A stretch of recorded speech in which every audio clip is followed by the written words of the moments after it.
I would now like to introduce our second keynote speaker from Burundi, Minister Victoire Ndikumana.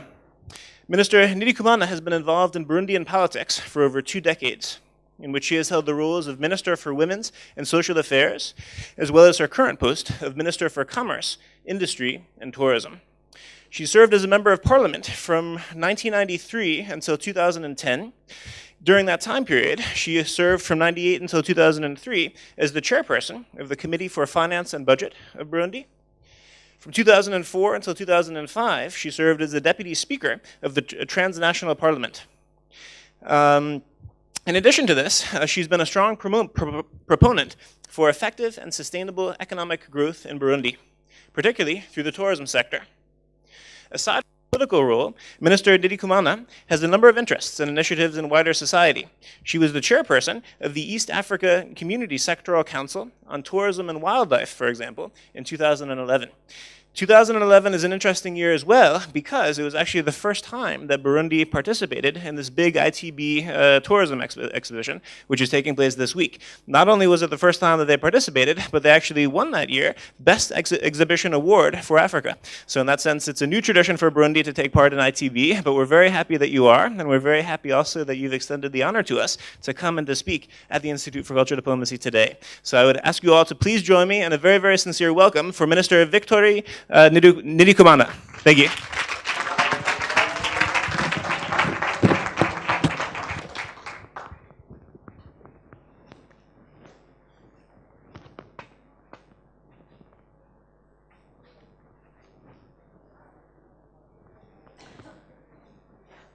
Merci pour la parole que vous me donnez.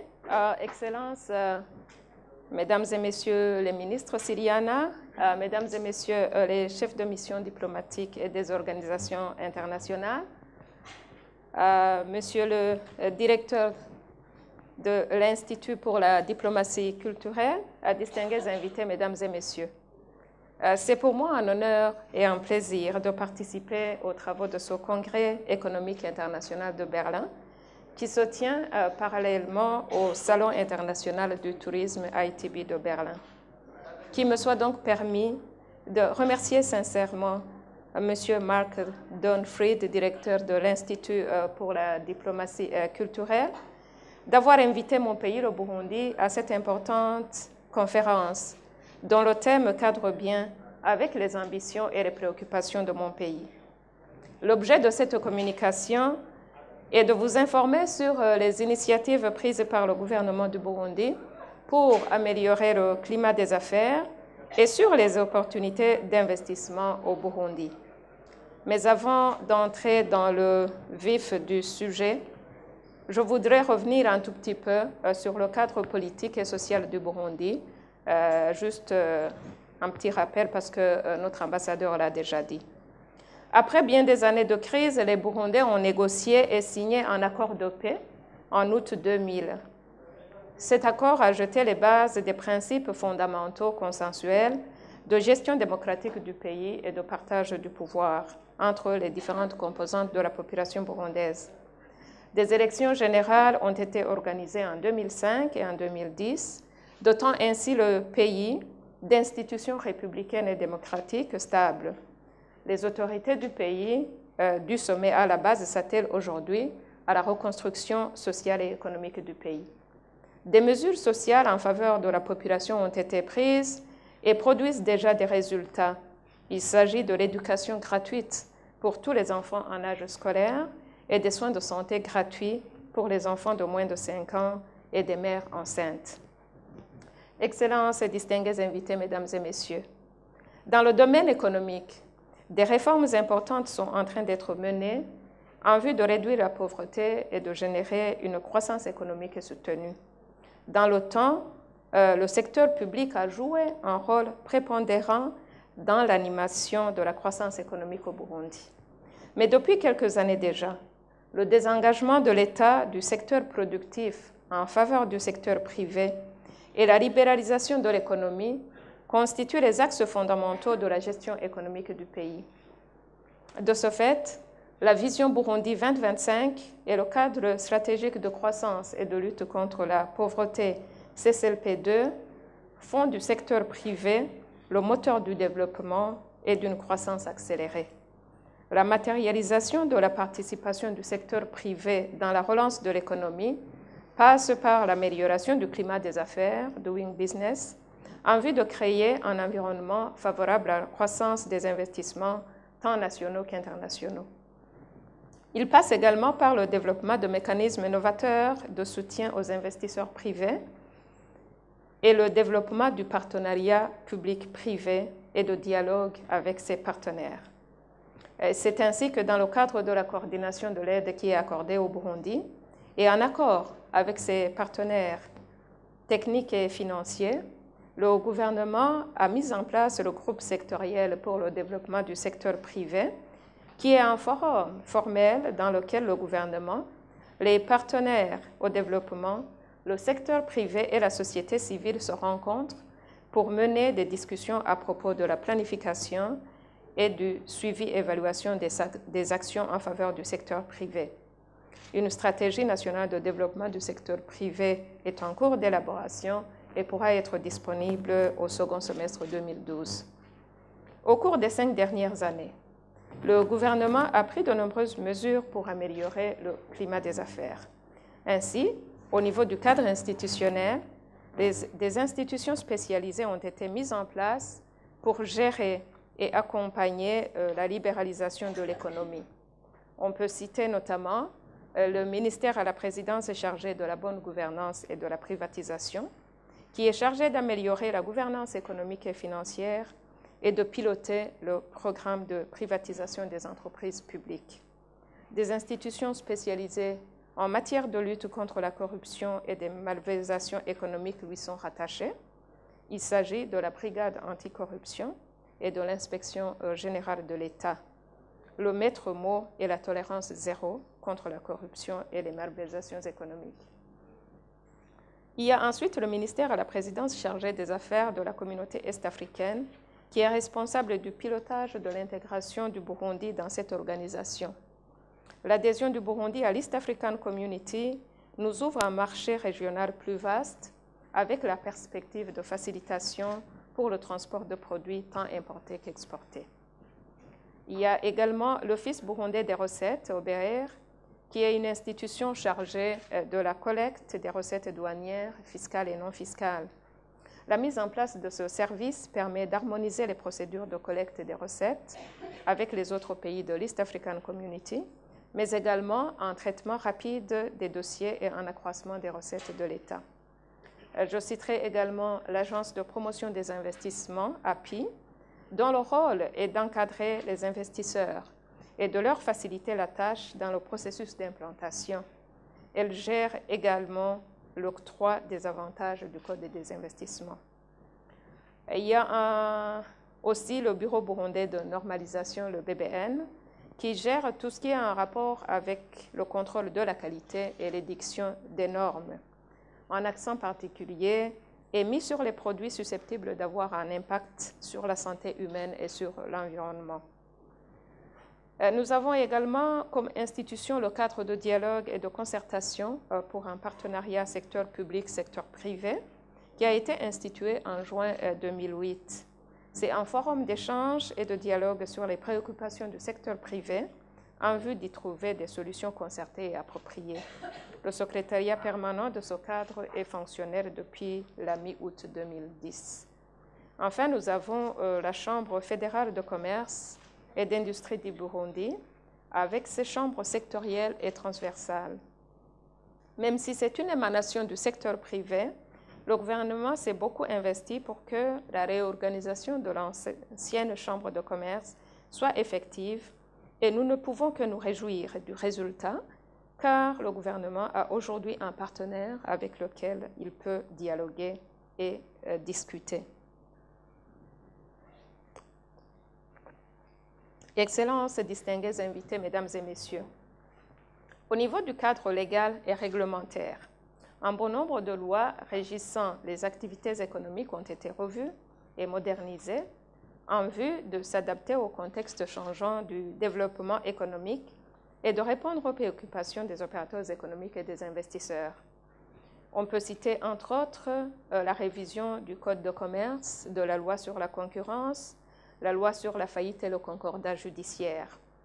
Il y a également le Code des douanes avec un tarif extérieur commun EAC, East African Community, dont les taux sont de 0% sur les biens d'équipement et les matières premières, 10% sur les produits intermédiaires et 25% sur les biens de consommation.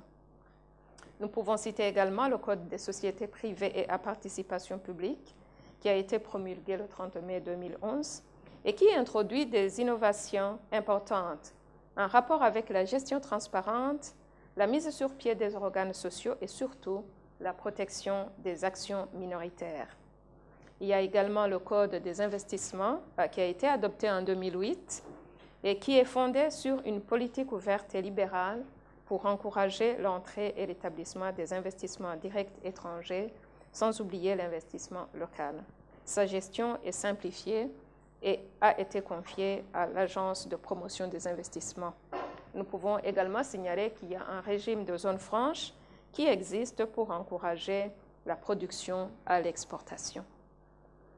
Au niveau de la simplification des procédures administratives, des réformes du doing business ont été entreprises en vue de réduire au minimum le nombre de procédures administratives, le coût ainsi que la durée d'obtention des documents. Un guichet unique pour la création de sociétés est déjà fonctionnel à partir de ce mois de mars. Des structures de réforme du doing business mises en place en novembre 2010 ont travaillé d'arrache-pied pendant les 5 premiers mois de l'année 2011 sur 4 indicateurs, à savoir la création d'entreprises, la protection des investisseurs, l'octroi du permis de construire et le transfert de propriété. Alors que le Burundi était classé à la 181e place sur 183 pays dans le rapport Doing Business 2011 de la Banque mondiale, il a gagné 12 places en se classant à la 169e place sur 183 pays en 2012. Le Burundi a été donc classé en 7e position parmi les 10 pays les plus réformateurs au monde. Une mention particulière mérite d'être signalée au niveau de l'indicateur protection des investisseurs, où le Burundi est passé de la 153e place à la 46e position en 2012, soit une progression de 107 places. En même temps qu'on met en application les réformes sur ces 4 indicateurs déjà adoptés, d'autres équipes sont en train de travailler sur les indicateurs restants, à savoir le commerce frontalier, le paiement des taxes et l'accès au crédit. D'autres réformes sont également en cours. Il s'agit de la modernisation du secteur financier par le renforcement de la supervision des banques commerciales, des établissements financiers non bancaires et des institutions de microfinance. Il s'agit également de la modernisation des systèmes de paiement et d'établissement des mécanismes de développement des institutions financières non bancaires, ainsi que de l'amélioration de l'indice de l'information sur le crédit. On peut citer également les réformes visant l'amélioration de la gouvernance et de la performance des entreprises publiques, sans oublier le processus de privatisation. Voilà présenter brièvement les réformes qui sont menées par le Burundi pour améliorer le climat des affaires et encourager les investissements. Le Burundi n'a pas oublié de souscrire à des systèmes internationaux de protection des investissements, surtout contre les risques non commerciaux, en vue de sécuriser davantage les investisseurs. Nous citerons à titre d'exemple la Multilateral Investment Guarantee Agency, MIGA, depuis 1996, ainsi que l'Agence pour l'assurance du commerce en Afrique depuis 2000.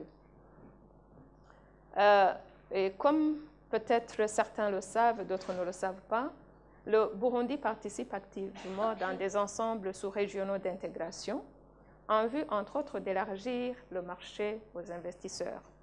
Et c'est dans ce cadre qu'en collaboration avec le secrétariat de l'East African Community, le Burundi a organisé à Bujumbura du 28 au 29 novembre 2011 la première conférence sur le développement du bassin du lac Tanganyika. Cette conférence a mis en exergue les immenses potentialités et opportunités d'investissement qu'offre ce bassin en termes de développement d'infrastructures diverses, de tourisme, d'agriculture, etc. Excellences, distingués invités, mesdames et messieurs, ayant tracé brièvement le cadre ou l'environnement des affaires au Burundi, y a-t-il des opportunités d'investissement au Burundi? Oui, je dirais que tout est à faire, mais le gouvernement a ciblé quelques secteurs porteurs et à fort potentiel de rentabilité. Je citerai le secteur de l'agriculture, élevage et pêche, où des créneaux existent au niveau de la production des fruits, des fleurs, des céréales, des oléagineux et sans oublier la valorisation du café et du thé qui sont déjà les cultures d'exportation du Burundi. Il y a également des possibilités de pêche industrielle sur le lac Tanganyika parce que, comme certains le savent, c'est un des lacs, je dirais, les plus longs, mais avec une biodiversité importante. Il y a également le secteur minier, avec des possibilités d'extraction et de transformation minière. Les mines qui sont déjà reconnues avec des quantités importantes, c'est notamment le nickel, où les chiffres qui existent montrent qu'on peut exploiter le nickel pendant au moins 80 ans. Il y a l'or, il y a également le coltan. Il y a également des possibilités d'investissement au niveau de l'énergie, des opportunités d'exploitation hydroélectrique recensées en termes de 300 MW commercialisables. Il y a des possibilités de développer l'énergie éolienne au bord du lac Tanganyika. Et il y a également un grand potentiel pour le développement de l'énergie solaire. Il y a dans le secteur du tourisme un grand potentiel de l'écotourisme, du tourisme balnéaire et de sport nautique sur le lac Tanganyika. Et il y a également des possibilités de développement de diverses activités de thalassothérapie, entre autres. Il y a également tout ce qui peut être fait au niveau de l'amélioration et du développement du transport maritime sur le lac Tanganyika, un lac qui est bordé par 4 pays, à savoir le Burundi, la Tanzanie, la Zambie et la République démocratique du Congo. Nous sommes conscients des défis qui nous attendent, mais également nous pensons que certains de ces défis peuvent être considérés pour nous comme des opportunités qu'il faudrait explorer. À titre d'exemple, la situation géographique fait que le Burundi est un pays enclavé qui est situé à la périphérie des États de l'Afrique de l'Est, de l'East African Community. Mais également, cette position peut être exploitée comme une fenêtre entre l'East African Community et le vaste territoire de la République démocratique du Congo. Et dans ce cadre-là, nous disons que Burundi is not landlocked, it is land-linked. Le Burundi est également un pays francophone. Et donc, des fois, il y a un problème de communication par rapport aux sous-ensembles économiques et régionaux auxquels le Burundi a adhéré, notamment l'East African Community et le COMESA, dont la plupart des pays membres sont anglophones. Mais là également, nous pensons que de par sa position et l'appartenance à un groupe anglophone et à un groupe francophone peut être une position privilégiée. Et face à cette situation, le Burundi a l'ambition de devenir bilingue, car les 2 langues constituent une valeur ajoutée pour le Burundi. Excellences, distingués invités, mesdames et messieurs, voilà présenter brièvement la situation, je dirais, au niveau économique du pays, les ambitions que nous avons pour notre pays. Il y a beaucoup de choses à faire, mais nous pensons qu'avec le soutien de tout un chacun, nous pouvons avancer. Donc vos commentaires, vos suggestions, vos contributions sont les bienvenues. Je vous remercie de votre aimable attention.